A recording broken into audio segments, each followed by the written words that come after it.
Imagine watching helplessly as dozens of cars drive across your private farmland every single day, tearing up soil that's been in your family for generations. When an entitled HOA treats your heritage like their personal highway, something's gotta give. Would you stand by while city folks destroy what your grandfather built with his bare hands? Or would you find a way to protect what's rightfully yours? This is what happened when one farmer decided enough was enough. This land has been in my family for 4 generations. My great-grandfather purchased these 80 acres back in 1923 during the hardest times imaginable. He worked from sunrise to sunset, turning rocky, untamed ground into fertile farmland. My grandfather expanded the operation during the post-war boom, and my father modernized our irrigation systems in the 70s. Now it's my turn to preserve this legacy. I remember my grandfather's last words to me on his deathbed. "This land isn't just dirt, son. It's our family's heart and soul. Promise me you'll keep it productive and in the family." That promise has guided every decision I've made for the past 15 years since I took over. Our rural community has changed dramatically in recent years. Developers have been buying up neighboring farms, transforming them into luxury subdivisions filled with million-dollar homes. 3 years ago, Golden Heights Properties broke ground on the estates at Willow Creek, right across from my eastern field. At first, I was cautiously optimistic. Maybe some new families would appreciate our rural way of life and the fresh produce we sell at our roadside stand. The first few families who moved in seemed nice enough.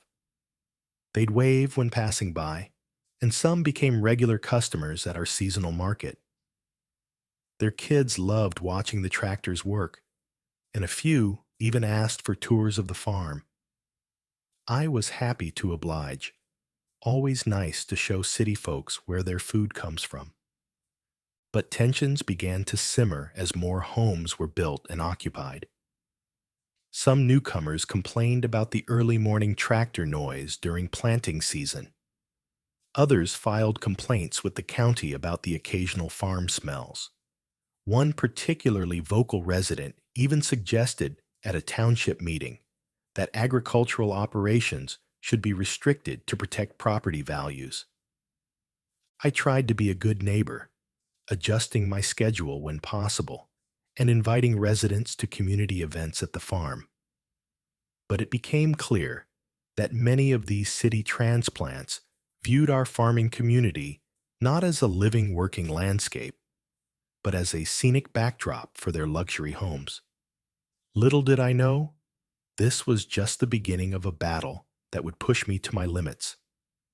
It started on a Tuesday morning last April.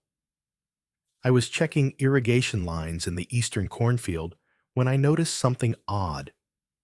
Fresh tire tracks cutting diagonally across my newly planted field. Not tractor tires, but the distinct pattern of passenger vehicles. At first, I thought maybe a delivery driver had gotten lost and made a wrong turn. But when I followed the tracks, I realized they formed a direct path from the subdivision side entrance to the county road on the other side of my property. That night, I set up a trail camera near the makeshift path. The next morning, I reviewed the footage in disbelief. Between 7 a.m. and 9 a.m., 17 different luxury vehicles, SUVs, sports cars, and sedans had driven straight across my field. The drivers didn't even slow down, accelerating through my property as if it were their own private expressway. That afternoon, I positioned myself near the field's edge and waited. Sure enough, around 5:30 p.m., a white Range Rover approached. I flagged down the driver, a man in an expensive suit who seemed annoyed at being stopped. "Excuse me, I said politely. "You're actually on private property here. This is my farm." "It's just a little shortcut," he replied dismissively. "Everyone uses it. The traffic in the subdivision is a nightmare." "Well, I'm afraid I can't allow it. You're driving over my crops and damaging my soil." He rolled his eyes. "It's just dirt. No big deal. I'm late for a meeting." Before I could respond, he accelerated away, spraying soil as his tires spun. The next day, I installed several "private property, no trespassing" signs along the property line. Within 48 hours, all the signs had mysteriously disappeared. I put up larger signs secured with metal posts. Those vanished too. My friend Bill, who farms about 10 miles south, stopped by that weekend. When I told him about the problem, his face darkened. "Golden Heights did the same thing in Cedar County last year," he warned. "They've got a playbook for this. Watch your back." Then came my first small victory. After installing hidden cameras higher in the trees, I caught the HOA treasurer, a man named Richard Keller, removing my signs under cover of darkness. The next morning, I confronted him at his house with the footage in hand. Faced with evidence of theft and trespassing, he reluctantly apologized and returned the signs. It was a minor win, but it only inflamed the situation. By early May, what had started as occasional trespassing had evolved into a constant stream of traffic. During morning and evening rush hours, a literal parade of luxury vehicles cut through my property. I counted over 50 cars one Monday evening alone. The repeated traffic was creating a hardened dirt path where corn should have been growing. My neighbor's teenage son made a disturbing discovery while helping me repair fencing. He showed me the navigation app on his phone, and to my shock, the algorithm was actually suggesting my farm as a shortcut to avoid subdivision congestion. Somehow, my private property had been logged as a public thoroughfare in GPS systems. This was no accident. Someone had deliberately reported a non-existent road. I drafted a letter explaining the situation and personally delivered copies to every mailbox in the subdivision. I kept the tone friendly and understanding but firm about my property rights. 2 days later, I discovered most of my letters discarded in a roadside ditch. Then, residents began receiving an official-looking flyer from the HOA. "Community Notice, Historic Pathway Access," it read. "The route across the adjacent property is a historic community pathway that predates current ownership and has been in continuous use for decades. Residents are assured that the HOA is protecting community access rights." This was a blatant lie. My family had owned this land continuously for nearly a century, and no such pathway had ever existed. I spent hours at the county records office, pulling old plat maps and aerial surveys dating back to the 1950s. Not a single historical document showed any pathway, easement, or public access across our property. I brought this evidence to the County Historical Society, where the director, Mrs. Eleanor Jenkins, had lived in the area her entire 78 years. After reviewing my documents, she issued a clear statement. There has never been any public pathway or easement across the Johnson Farm property in living memory or recorded history. The current claim appears to be a fabrication without historical merit.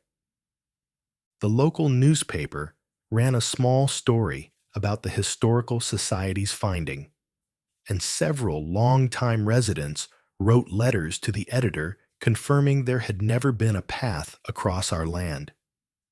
This public verification felt like a significant victory. Finally, the truth was on record for all to see. But rather than backing down, the HOA doubled their efforts. The number of cars cutting through increased, and now they were driving even faster, seemingly out of spite. It was time to confront the HOA directly, face to face. I needed to look in the eyes of the people who thought they could simply take what had been in my family for generations. The Golden Heights HOA held their monthly meetings in the subdivision's newly built clubhouse, a pretentious structure with unnecessary columns and a fountain out front that seemed designed to impress rather than serve any practical purpose. I arrived early for the 7 p.m. meeting, dressed in my best button-down shirt and clean jeans. Several residents eyed me suspiciously as I signed in and took a seat in the back row. The HOA president, Victor Harrington, called the meeting to order precisely on time. A former corporate executive with silver hair and an expensive watch, he carried himself with the air of someone used to being obeyed without question. The first hour covered typical HOA matters: landscaping contracts, pool maintenance schedules, and a heated debate about acceptable shades of beige for exterior paint. When they finally opened the floor for community concerns, I raised my hand and approached the microphone when recognized. "My name is Robert Johnson. My family has owned the farm bordering your eastern entrance for nearly a century," I began, maintaining a calm, respectful tone.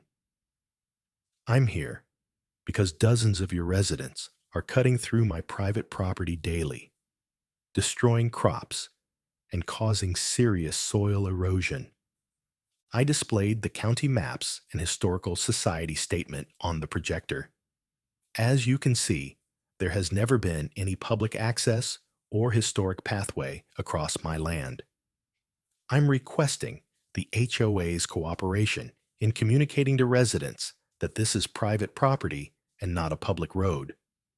Victor's smile remained fixed, but his eyes turned cold. "Mr. Johnson," he replied, with barely concealed condescension, "I think you need to understand that times change. What might have been acceptable in your grandfather's day doesn't necessarily work in a modern community." "This isn't about what's acceptable," I responded. "It's about property rights that are legally documented." "Progress always wins in the end, Mr. Johnson," Victor continued, speaking to me as one might address a child. "Frankly, you're on the wrong side of history here. That land would serve the community much better as a proper connecting road, or perhaps additional home sites." The implications were clear. They wanted my land, and this harassment was part of a strategy to pressure me into selling. Then came a revelation that changed everything. A resident named Sarah Williams stood up from the audience.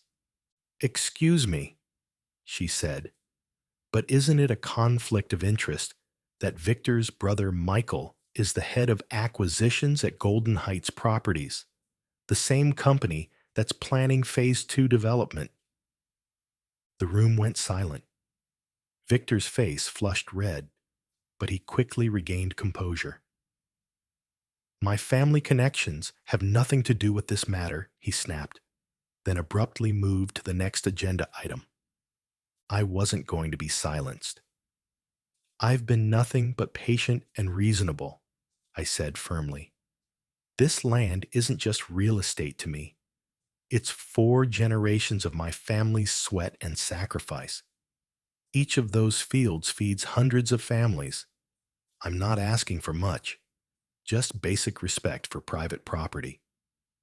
My heartfelt words seemed to land with some residents. After the meeting, 3 families approached me privately, offering support and apologizing for the situation. One man, who introduced himself as a retired judge, quietly advised me to document everything. "They're playing a game they've played before," he warned, "but they've picked the wrong farmer this time."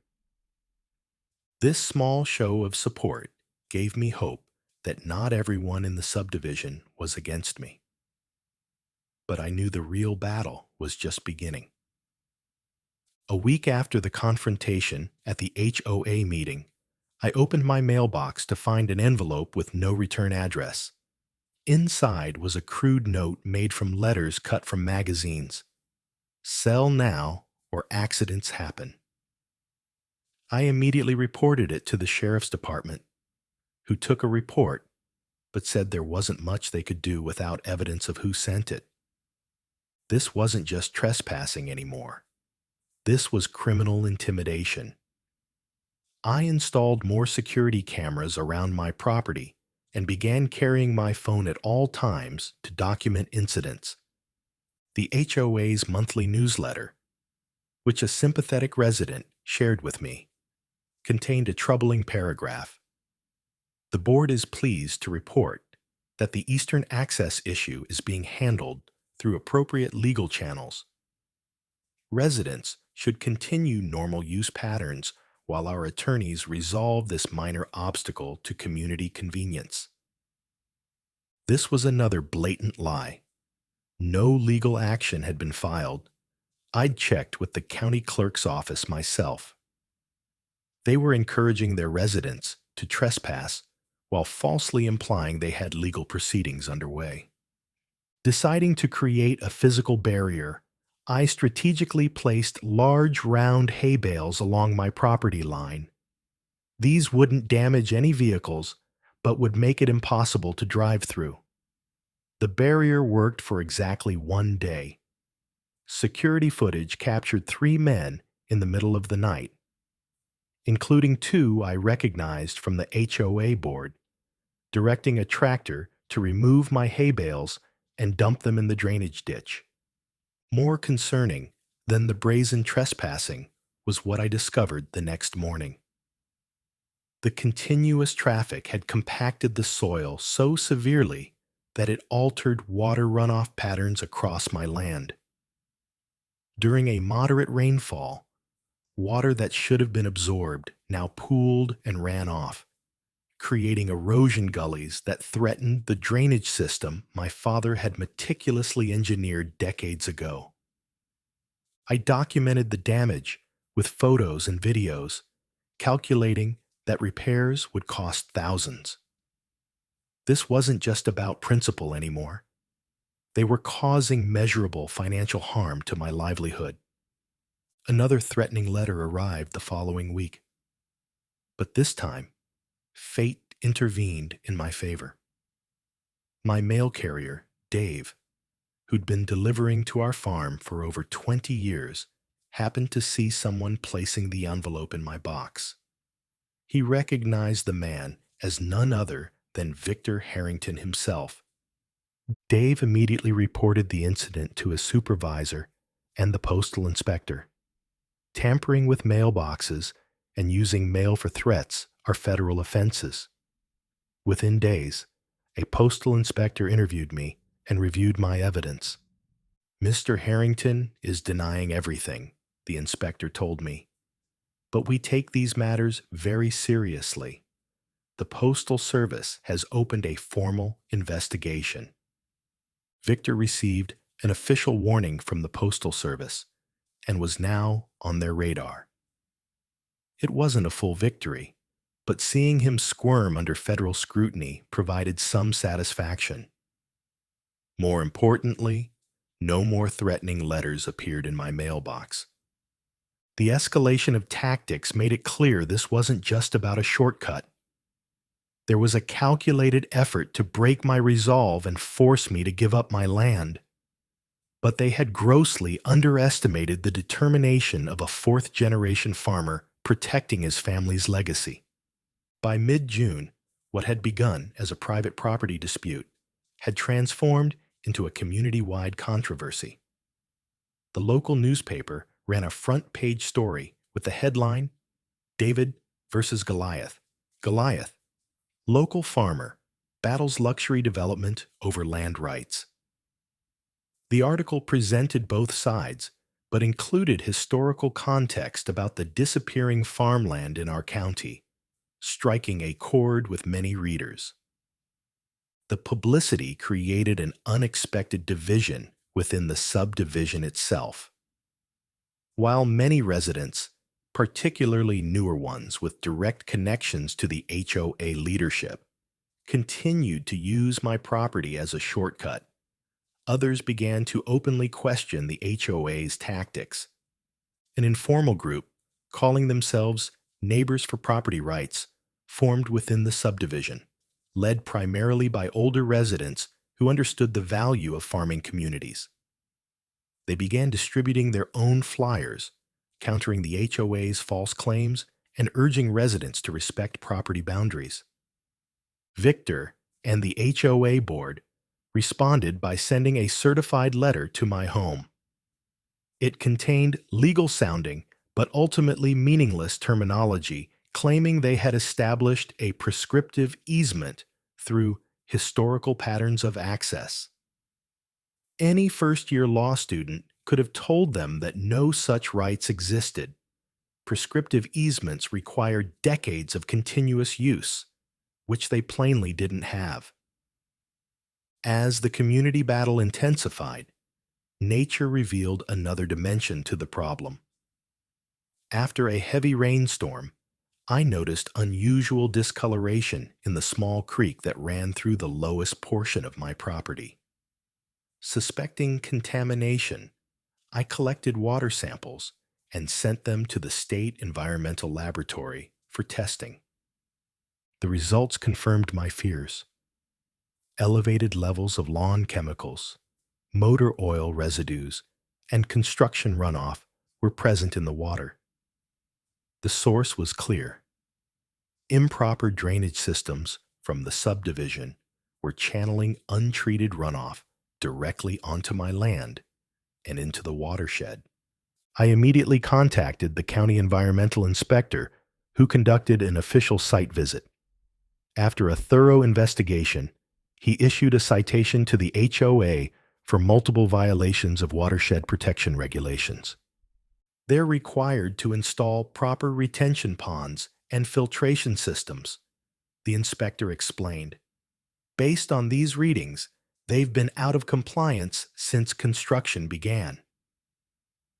The HOA was forced to hire an emergency environmental remediation company to prevent further contamination of my land.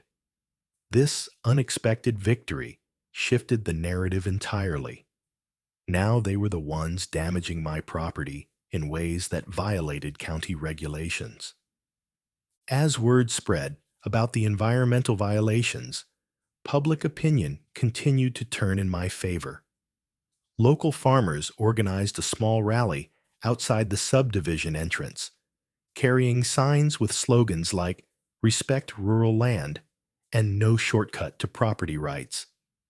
The television news covered the protest, further embarrassing the HOA leadership. The battle lines were clearly drawn, and for the first time, I wasn't fighting alone. With the situation escalating, I knew I needed legal advice. I scheduled a consultation with Patricia Lawson, an attorney who specialized in property disputes. She reviewed my documentation with approval, but didn't mince words about what lay ahead. "You have a rock-solid case," she explained. "There's no question this is illegal trespassing. But these types of disputes can get expensive and drag on for years. My retainer would be $25,000 to start, and if this goes to full litigation, you could be looking at much more." Living on a farmer's fixed income made this financially daunting. My farm was profitable, but modest. Nothing like the kind of money the HOA could raise with a simple special assessment on hundreds of luxury homes. "Isn't there a more affordable option?" I asked. Patricia thought for a moment. "Let me look into something." There's an old county regulation I remember from another case.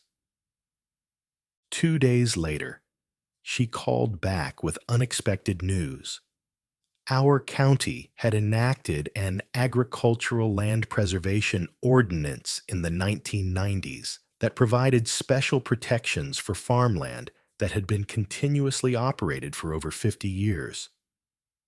This ordinance gives you additional rights and sets a higher penalty for interference with agricultural operations, she explained. It might give us leverage without going to full litigation. Meanwhile, the HOA escalated their paper war, sending an imposing document titled Notice of Prescriptive Use and Intent to Establish Right-of-Way. It was designed to look official, printed on legal-sized paper with stamps and seals. But Patricia confirmed it had no actual legal standing.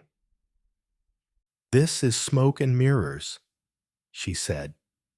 "They're hoping to intimidate you with official-looking paperwork."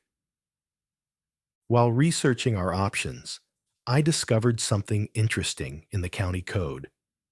Permits for agricultural water management structures had a streamlined approval process and were explicitly protected from interference.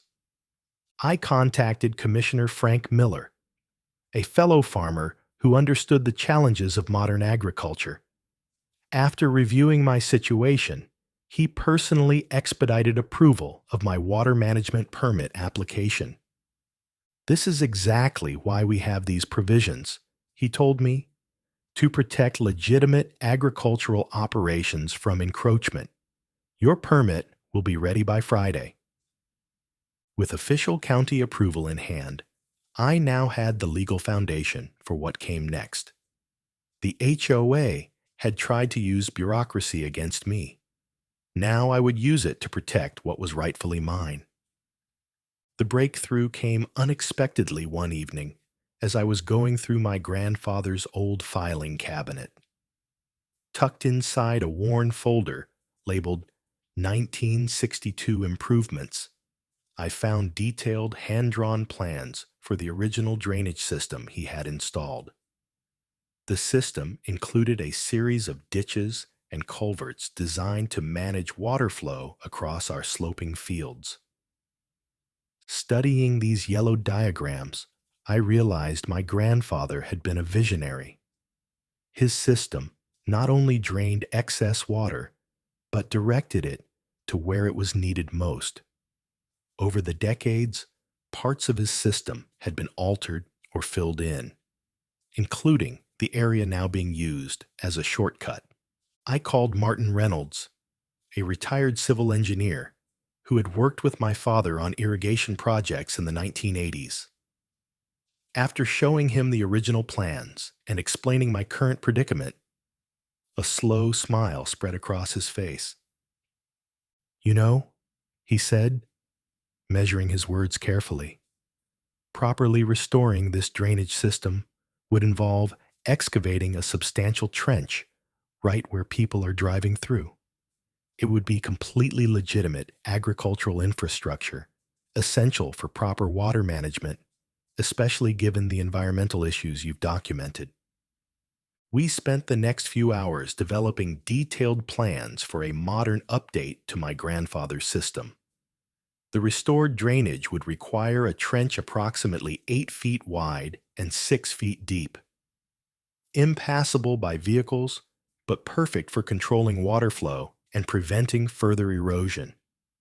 Crucially, such a project would be completely legal. I owned the land, I had documented water management issues, and I now had county permits specifically for agricultural water management structures. Timing would be essential. Checking social media, I discovered that Victor Harrington had posted about an upcoming weekend golf trip to Hilton Head. With the HOA president away, there would be less organized resistance to my project. I contacted Erickson Excavation, a company that had done work for several local farmers. The owner, John Erickson, reviewed my plans with interest.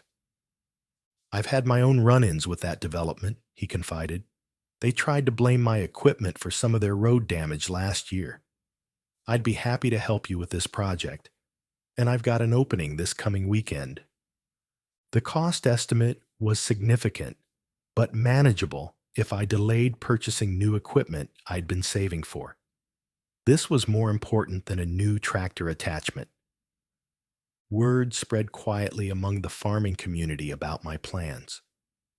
One evening, an envelope was delivered to my door by a subdivision resident I recognized from the Neighbors for Property Rights group. Inside was a cashier's check covering nearly half the excavation costs with a simple note, "For protecting what matters." From friends who understand. With funding secured, permits in hand, and plans finalized, all that remained was execution. The forecast showed clear weather for the coming weekend, perfect conditions for restoring a vital agricultural water management system. Friday morning dawned clear and cool, ideal conditions for the work ahead. My first task was to file all the required call before you dig notifications with utility companies. Though I knew there were no utilities crossing that portion of my property, following proper protocols was essential to ensure everything remained above board. Next, I placed the legally required excavation notice signs along my property line. I fulfilled the letter of the law by positioning them exactly as regulations specified, though I strategically chose locations less visible from the main road. There was nothing underhanded about this. The signs were properly posted, but I saw no reason to advertise our specific timing. Throughout the day, neighboring farmers arrived in a show of quiet solidarity. Bill Cooper brought his tractor with extra floodlights in case work continued after dark. The Ramirez brothers, whose family had farmed the valley for generations, arrived with coolers of food and drinks for the workers. Old Tom Fletcher, at 82, the eldest farmer in the county, came just to sit in his truck and bear witness. "My daddy would have done the same," he told me, his weathered hand gripping my shoulder. "Some things are worth standing up for." I repositioned my security cameras to ensure complete coverage of the work area from multiple angles. Every action would be documented in case of later disputes. In the afternoon, I received an unexpected visit from Deputy Sheriff Mike Donnelly. "Heard there might be some excitement on your property this weekend," he said casually, leaning against his patrol car. I explained my plans in detail, showing him the permits and documentation. "Sounds completely by the book to me," he nodded. "Just so happens I'm assigned to patrol this area tomorrow morning, for traffic safety, of course." As evening approached, John Erickson arrived with his excavator on a trailer, parking it discreetly behind my barn. We reviewed the plans one final time, marking the exact route the trench would follow. "We'll start at first light," John confirmed. "Should take about 4 hours for the main trench. You're sure about this?"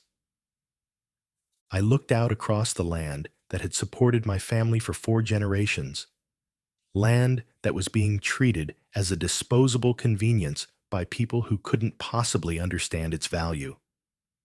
"I've never been more certain of anything," I replied. Saturday morning, I woke before dawn, a knot of anticipation in my stomach. By 6 a.m., John had maneuvered his excavator into position at the eastern edge of my property. The massive yellow machine looked imposing against the sunrise, its hydraulic arm raised like a sentinel. "Ready when you are," John called down from the operator's cab. I took a deep breath and nodded. "Let's restore this drainage system." The excavator's engine roared to life, and the work began.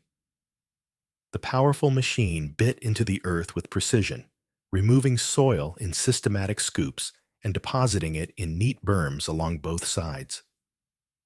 Following my grandfather's original designs, we created not just a simple ditch, but a proper water management system with graduated slopes and stabilized sides. By 8:30 a.m., nearly half the trench was complete, 8 feet wide, 6 feet deep, and already functioning as designed, channeling the morning's dew into proper drainage patterns. It was exactly what the permit described, an agricultural water management system. It was also, coincidentally, completely impassable by vehicles. At precisely 8:42 a.m., I noted the time for my records, the first luxury SUV approached from the subdivision side. The driver, a woman in tennis attire, slammed on her brakes just short of the new trench. She exited her vehicle, mouth agape, staring at the substantial excavation that now interrupted her usual shortcut. "What is this?" she demanded. "How am I supposed to get through?" "You're not," I replied calmly. "This is private property. The trench is part of our farm's water management system." "But I'm late for my tennis match. I need to get through." "I'm afraid you'll have to use the subdivision roads like everyone else." As she angrily returned to her vehicle to turn around, another car approached from the opposite direction. Then another, and another. Within 30 minutes, a line of luxury vehicles had formed on both sides of the trench, with confused and increasingly angry drivers confronting the new reality. By 9:30 a.m., word had spread throughout the subdivision. Howard Preston, the HOA vice president, arrived in a Range Rover, parking haphazardly and storming toward me with a face flushed crimson. "This is illegal!" he shouted, gesturing wildly at the excavator. "I'm calling the sheriff. I'm calling our attorneys. You'll be sued for everything you own." I remained calm, retrieving a folder from my truck. "This is a copy of my property deed. Here's the county permit for agricultural water management improvements. Here's the environmental inspector's report showing watershed damage that necessitated these improvements.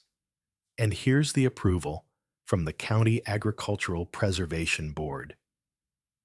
Howard snatched the papers, scanning them with increasing dismay.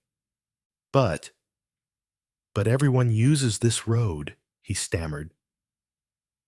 "It's never been a road," I corrected him. "It's my farmland, and now it's a proper drainage system again." In his frustration, Howard made a critical mistake. "We've been using this shortcut since construction began. Victor specifically told the developers to leave it open because it would make access easier until we could put in our own connector road." Several residents were filming this exchange on their phones.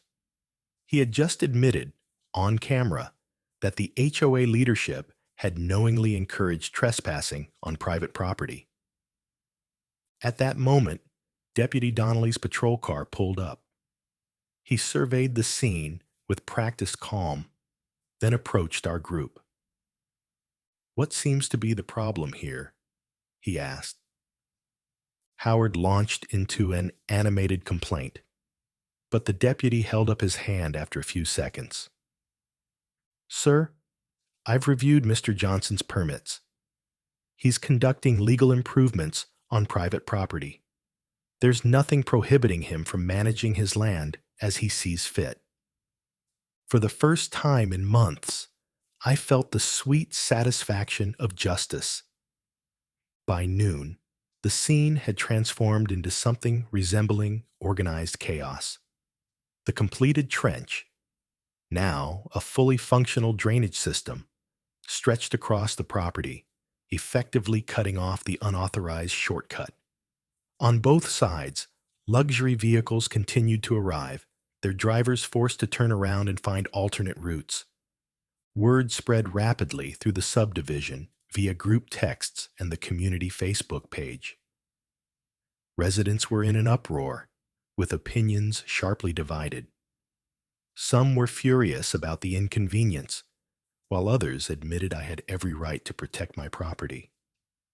The situation reached a dramatic peak when Margaret Wilson, a notorious HOA board member known for issuing violation notices for infractions as minor as improperly angled garbage bins, became so agitated that she claimed to be having a panic attack. An ambulance was called, creating even more congestion along the subdivision's now heavily trafficked main entrance. A local news van arrived around 1 p.m., having received tips about the unfolding drama. The reporter interviewed several participants, including myself. I calmly explained the history of the situation, the repeated trespassing, and my lawful solution. I'm simply restoring an agricultural drainage system that's vital for proper water management on farmland that's been in my family for 4 generations, I told the camera. Everyone is welcome to visit our farm stand or take a proper tour. We just ask that they respect private property boundaries like anywhere else. By mid-afternoon, the HOA had called an emergency meeting at the clubhouse. With Victor still away on his golf trip, the remaining board members struggled to address the crisis. The meeting quickly devolved into finger-pointing and recriminations. One explosive revelation emerged. Residents learned that the HOA had collected special assessment fees 2 years earlier specifically to build a connector road within the subdivision. But those funds had mysteriously been reallocated to landscaping enhancements around the board members' properties. Commissioner Miller made a surprise appearance at the site, inspecting the new drainage system and publicly confirming its legitimacy. This is exactly the type of agricultural infrastructure our county ordinances are designed to protect, he stated for the news cameras. Mr. Johnson has followed all proper procedures and obtained all necessary permits. This is private farmland, not a public thoroughfare. As the sun began to set on that momentous Saturday, one thing was abundantly clear. The balance of power had shifted dramatically, and there would be no going back to the way things were. The weeks following what local news dubbed Trench Day brought remarkable changes to both the subdivision and my farm. An outside audit of the HOA finances, demanded by outraged residents, revealed significant mismanagement. The funds allocated for a proper connector road had indeed been diverted to pet projects benefiting board members, including extensive landscaping around Victor's home and an unnecessary gazebo adjacent to the vice president's property. Faced with incontrovertible evidence of financial impropriety and the public admission of encouraging trespassing, both Victor and Howard were forced to resign from the HOA board. The new leadership, which included 2 of the Neighbors for Property Rights members, adopted a dramatically different approach. Within a month, construction began on a proper connector road entirely within subdivision boundaries, using both insurance funds and a special assessment from those who had misappropriated the original funds. The road provided residents with a convenient exit route without crossing anyone's private property. On my farm, the new drainage system performed beautifully, channeling water exactly as my grandfather had envisioned decades earlier. With the compacted soil removed and proper water flow restored, the eastern field's productivity increased noticeably. I added my own finishing touch, a small, elegant stone bridge over the trench near my property line. This allowed me easy access to both sides of my land while serving as a visible reminder of property boundaries. The bridge quickly became something of a local landmark, with people driving by specifically to see the now famous trench. The County Board of Supervisors, spurred by my experience, passed a strengthened agricultural heritage protection ordinance, establishing clearer guidelines for protecting farmland from encroachment and misuse. Most surprisingly, relations with the subdivision gradually improved under the new HOA leadership. As a goodwill gesture, I organized a farm-to-table dinner held on my property, inviting all subdivision residents. The event was so successful, it became an annual tradition, a community celebration of rural and suburban neighbors finding common ground.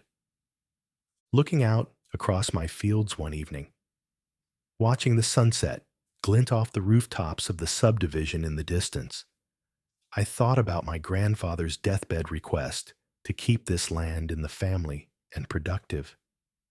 "We did it, Grandpa," I whispered to the wind. "We protected what matters." Sometimes, standing up for what's right requires digging in, literally and figuratively. And in doing so, we don't just preserve boundaries on a map, but the values and heritage that truly matter.